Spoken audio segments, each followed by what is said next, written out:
লাজান তুমি চিন্তা করো না, আমি আসতেছি। Please subscribe my YouTube channel. বন্ধু আমার তো 28 বছর হয়ে যাচ্ছে, আমার তো বউ নাই। তুই এতদিন কি করলু? বন্ধু বলে দে তো কি করবো? এমনি কথা বল। লাজান তুমি চিন্তা করো না, আমি আসতেছি। আমি তোকে বাসায় থেকে তুলে আনবো, তুমি চিন্তা করো না। ফোনটা দে ভাই, তুই তো আমাকে শেষ খাবে। এই বন্ধু চুপ থাক।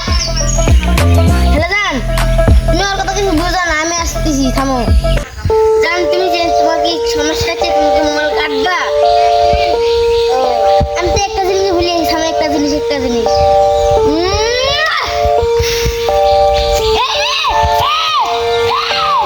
শালা তো আমার ফোন লিয়া গেল, আমার তো কেস খাওয়া দিবি।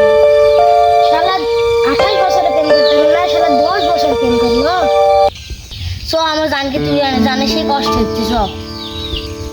শালা তোর সাথে গেল, তুই তো আমাদের কেস খাওয়াই দিবি। তোরা তো 40 বছর 50 বছর হয়ে গেল না, আমাকে রাত দিবি না। তোরা তো মূর্খ হয়ে বয়ে পড়ে থাকিস রে। আমাকে বেকার দিবি না? এখন দেখো আমি বিয়া করলে একটু 10 বছর সিঙ্গা জিনিস কি। আসসালামু আলাইকুম গাইসেরা, আমাদের ভিডিও যদি ভালো লাগে থাকে তাহলে অবশ্যই শেয়ার কমেন্ট করবেন। আরে শালা সাবস্ক্রাইব করতে বলবো না। সাব্বাস বদমা, ভালো থাকবেন সবাই। আমাদের নীলা ইউটিউব চ্যানেলে পাশে থাকবেন সবাই। বাই।